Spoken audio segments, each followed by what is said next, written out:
the Red Apple and Two Friends. There was a little squirrel named Puturchik. One day she saw a big red apple in the forest.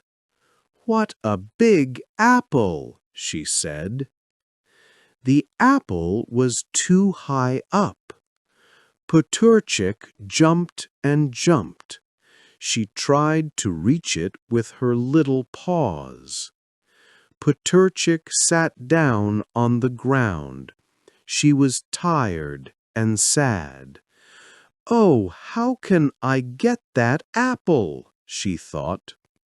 Just then, a tortoise named Kabuk walked up, very slow. Kabuk had a very hard and strong shell. Puturchik saw Kabuk. "Hello, Kabuk. Will you help me get the apple?" she asked. Kabuk shook his head slowly. He said, "I can't climb, you know." He looked up at the apple. "But I have an idea. My shell is very strong and wide," said Kabuk.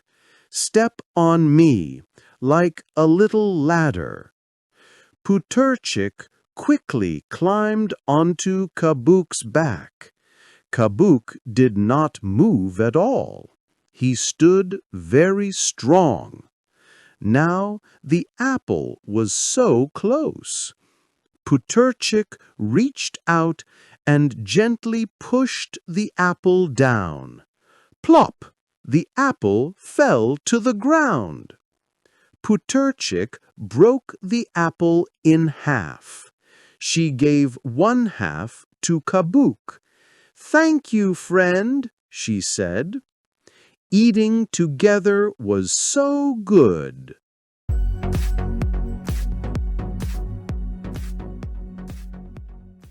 The Bear, the Squirrel, and the Acorn. This is Hazel. Hazel is a small, happy squirrel. She lives in a tall, green tree. Hazel is very, very busy. Hazel had one special acorn. It was the best. It was big and brown. "I love my acorn," she said. Oh no! The special acorn rolled down the hill. It rolled all the way to a dark cave. Roll, roll, roll. "Help!" cried Hazel. She went to the cave. Inside, a big brown bear was sleeping. This was Rumble. "Wake up, Rumble! Wake up!" Hazel shouted. Rumble did not move. He was very, very sleepy. Finally, Rumble opened one big eye. What is it, little friend?" he asked in a deep voice. "My best acorn is gone," Hazel explained. "It rolled near your home. Can you help me find it?" Rumble looked left. Rumble looked right. He was too big to see small things. "I see big rocks, but no small acorn," he sighed. "I know a friend who is high and can see far away," said Hazel. It was Pip, the small blue bird. Hazel shouted up. Pip flew down fast. "A tiny acorn? That is a small job for a small bird." Pip looked. Pip saw something brown. "Look in your ear, Rumble! Look in your big, funny ear!" Pip sang. The acorn was right there. We found it! Cried Hazel. Working together is the best way. Friends are the best treasure.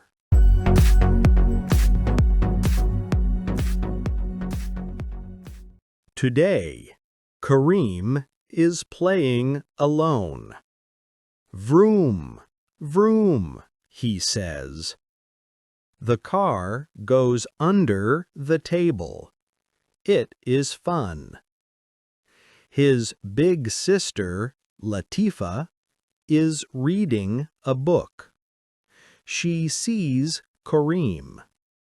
Latifa has a warm smile. Latifa points to the window. Kareem, look, she says. The little girl next door is sad. Kareem looks out. The little girl Amal sits on a step. She is holding a small old doll. Amal is quiet. Latifa says, sharing is a good deed. We call this sadaqah. Allah loves kindness. Kareem looks at his red car.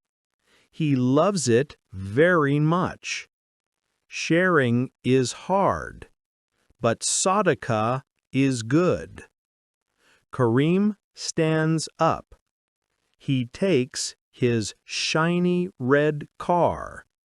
He walks to the door. He wants to be kind. Kareem goes to Amal. Hello, he says.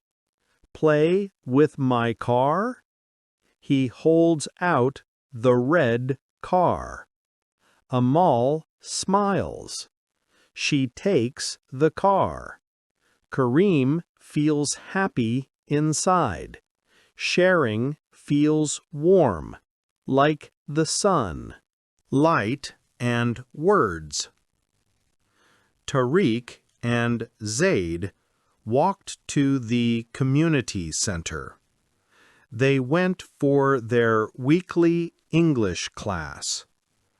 A small sign on the door said, "The room for new words."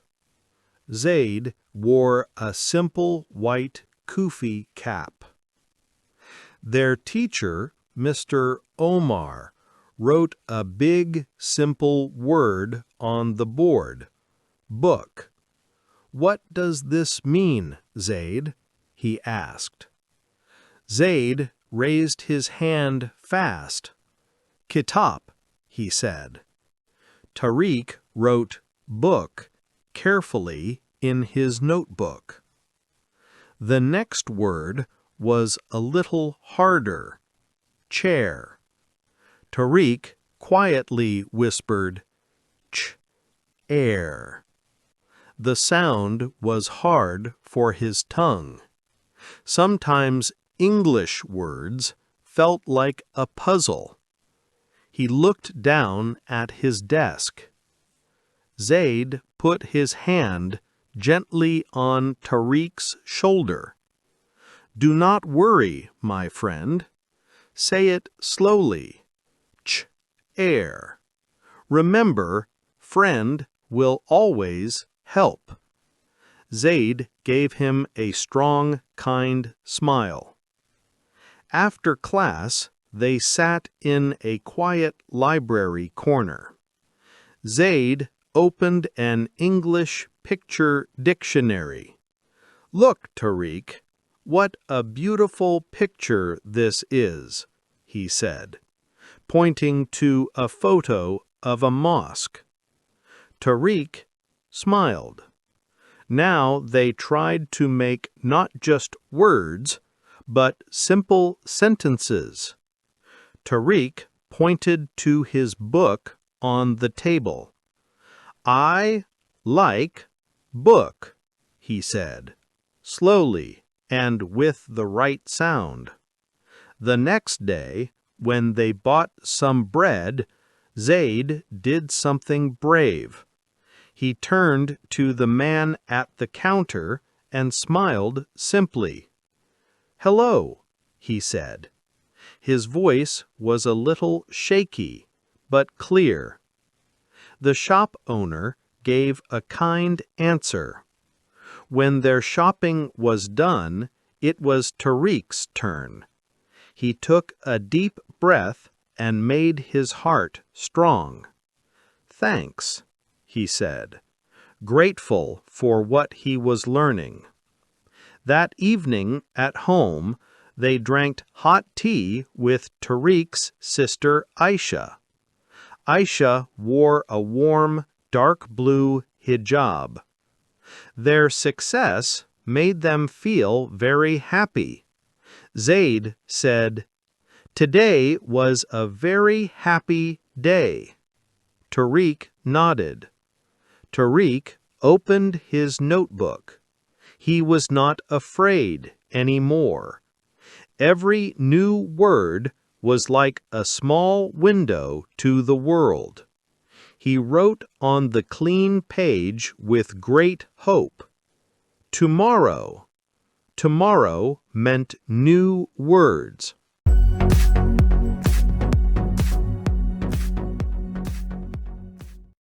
The Fast Rabbit and the Slow Discovery. This is Pip. Pip is a rabbit. Pip goes very fast. Hop, hop, hop. He never stops. This is Chester. Chester is a tortoise. Chester goes very slow. Step, step, step. He often stops. One day, Pip rushed by. "Hello, Chester," he called. "You are too slow. I have to find the four-leaf clover." Pip looked and looked. He ran left. He ran right. He pushed aside tall grass, but his fast eyes missed the small green leaf. Chester walked near the spot. He saw the grass, the flowers, and a tiny butterfly. He also saw the four-leaf clover. "Oh no!" cried Pip, running back to Chester. He was tired. "I cannot find it. I looked everywhere." Chester did not rush.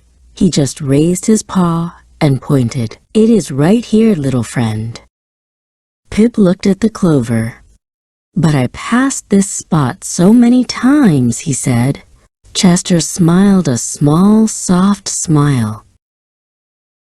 "When you go fast, you see what you want to find," Chester said. "When you go slow, you see all that is around you." Pip sat next to Chester. The world was full of small, beautiful things, and the best thing of all was a quiet friend.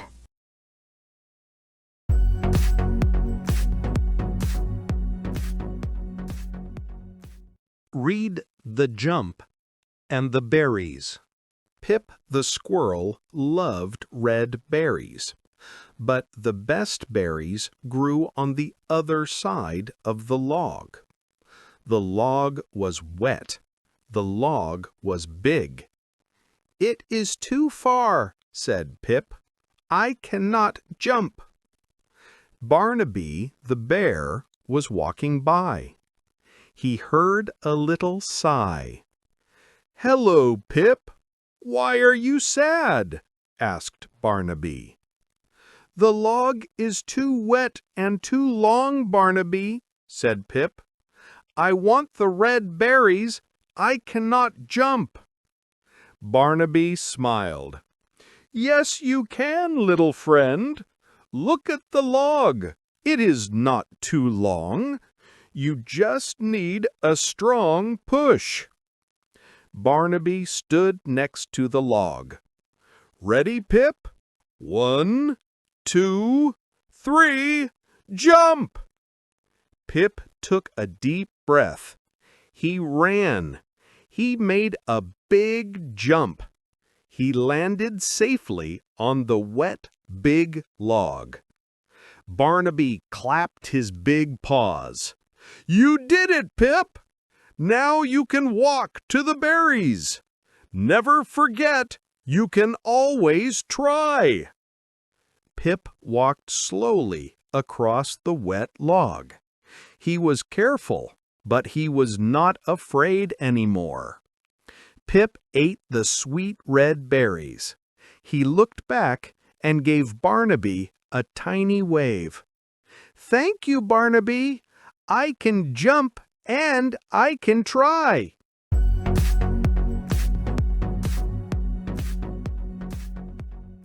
The Good Quiet.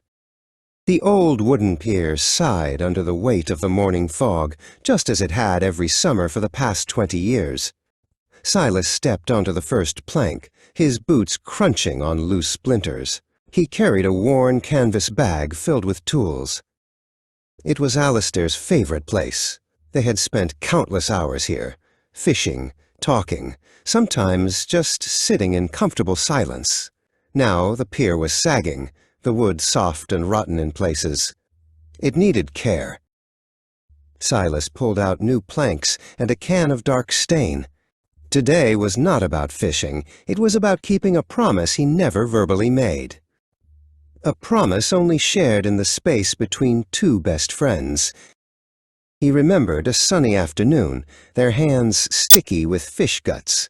"If anything ever happens," Alistair had said, not looking at him, "don't forget the pier, Si. It holds all the good quiet."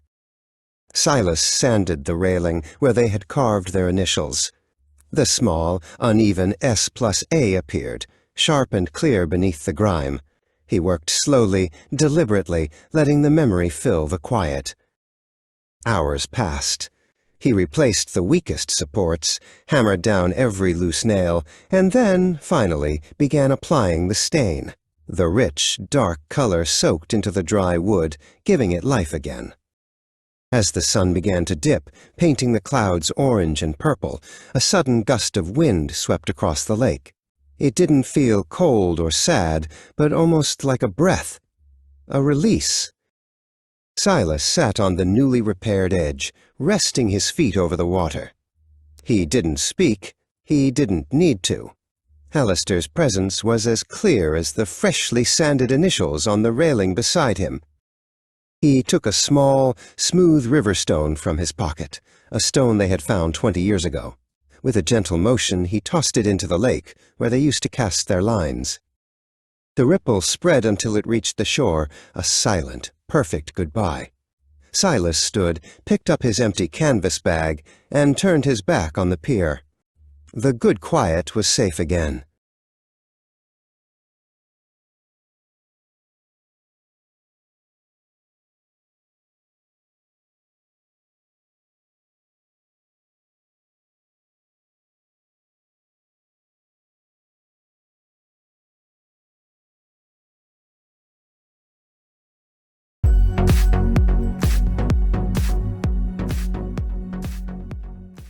The Last Wave.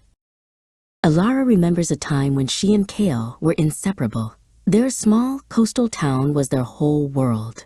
They spent every summer day exploring the rocky shores, building sandcastles that the tide would always claim, and sharing secrets under the old lighthouse. But that was a long time ago. Now their world felt miles apart. Alara looked at her phone, her thumb hovering over Kale's name. She had called him 3 times this week. Each time, the call went to voicemail. The silence was louder than any words. She remembered a day they found a small, perfect seashell. Kale had polished it until it shone like a pearl. "This is our friendship," he had said, "strong and beautiful." Ilara still had the shell in a small box on her nightstand. She wondered if he still remembered. Ilara decided to go to his house. She knocked on the door, her heart beating fast. Kale opened it, but his eyes were on his phone. "Hey," he said, not looking up. "What's up?" His voice was flat, a stranger's voice. She walked away, her feet heavy on the pavement. The sea breeze felt cold against her cheeks. She found herself at the old pier, watching the fishing boats come in. An older woman with kind eyes was sitting on a stool, painting a beautiful picture of the harbor. The woman, whose name was Lena, offered Alara a cup of tea. Alara told her everything about Kale, about the seashell, about the silence. Lena listened without saying a word, her brush moving gently across the canvas. When Alara finished, Lena just said, "Some things are meant to be memories. Trying to paint over them will only ruin the picture." Alara went home and wrote a letter. She didn't want to leave anything unsaid. "I will always cherish our memories," she wrote. "But I can't be the only one holding on. I hope you find happiness, even if it's not with me." She left the note under a rock near the lighthouse, a place only they knew. She waited for a reply, a text, a call, a note. Nothing came. The silence was still there, but this time it felt different. It was no longer a symbol of hope, but of acceptance. She finally understood Lena's words. The picture was complete. Alara decided to join Lena's art class. She learned to mix colors, to see the world in new shades. She painted the lighthouse, the sea, the old pier. She painted her memories, but this time she added new colors, new details. She was creating a new picture, a new story. One day, she was painting on the beach. The sun was warm, the air was salty. She was alone, but she didn't feel lonely. She was free. She had let go of a friendship that was no longer there, and in its place, she had found something new, herself.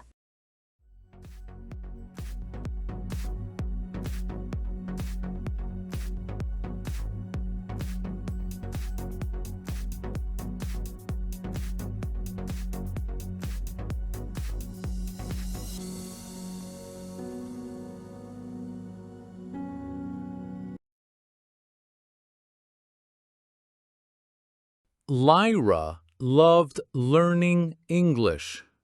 She knew many words and grammar rules. But speaking, that was a bit scary. Every day she practiced in her room. "Hello, how are you?" she'd whisper. "I am fine, thank you." Her cat, Mittens, was her only audience.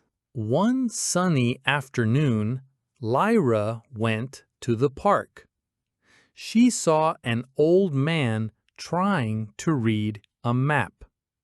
He looked a little lost. The man sighed and mumbled, "Excuse me, do you speak English?" Lyra's heart thumped.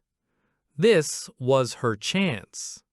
She took a deep breath. "Yes, I do," she said, her voice a little shaky. "Can I help you?" The man smiled kindly. "Oh, thank you. I'm Silas. I'm looking for the old clock tower." Lyra pointed. "It's just past the big oak tree, then turn left. You can't miss it." She felt a little proud. Silas thanked her many times. "Your English is wonderful," he said.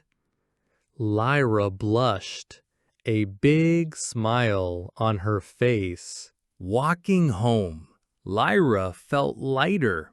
Speaking English wasn't so scary after all. It was exciting.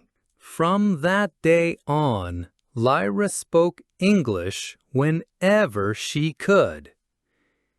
Each new conversation was a step towards a bigger, brighter world. Caleb rode his horse swiftly. He was very thirsty. Caleb saw a fountain. The water was low. He needed a stake. Caleb made a stake. He tied his horse and drank. "This will help others, he thought. Later, Arthur rode fast. His horse tripped and fell. No one else should fall, Arthur said. Both men had good hearts. Good intentions matter most. In the heart of a deep forest, all kinds of animals lived in peace. Trees reached for the sky, and rivers flowed with a gentle gurgle. But there was a big shadow in the sky.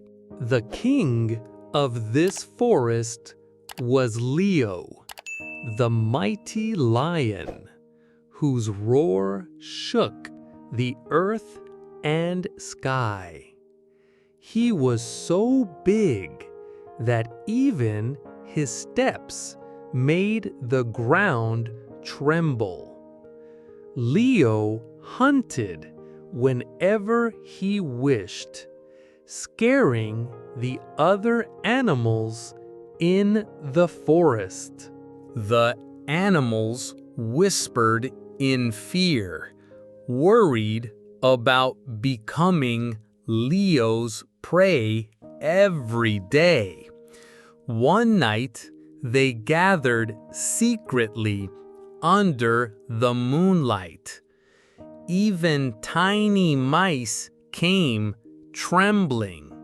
"This can't go on," whispered Old Owl Hoot.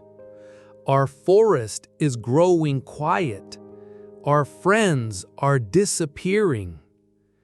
Little Rabbit Pip listened quietly, a little distance from the others. Pip's ears caught every sound. Pip's tiny heart beat fast. An idea was sprouting inside him, a small but brilliant idea. He didn't tell anyone. He just decided to watch Leo. For days, Pip secretly followed Leo. He noticed that Leo walked the same path every morning and rested near an old, forgotten well every afternoon. Leo always thought he was the strongest. One morning, it was Pip's turn. All the animals waited anxiously, but Pip didn't rush. Slowly, as if very scared, he went up to Leo. "My king," Pip said with a trembling voice. "There was another lion who stopped me on the way. He said he was the true king of this forest and wanted to meet you." Leo's eyes gleamed with anger. "Show me that lion!" roared Leo. Pip led Leo to the old well. "He's right there, my king," he said, pointing towards the well. Leo looked into the well and saw his own reflection in the water.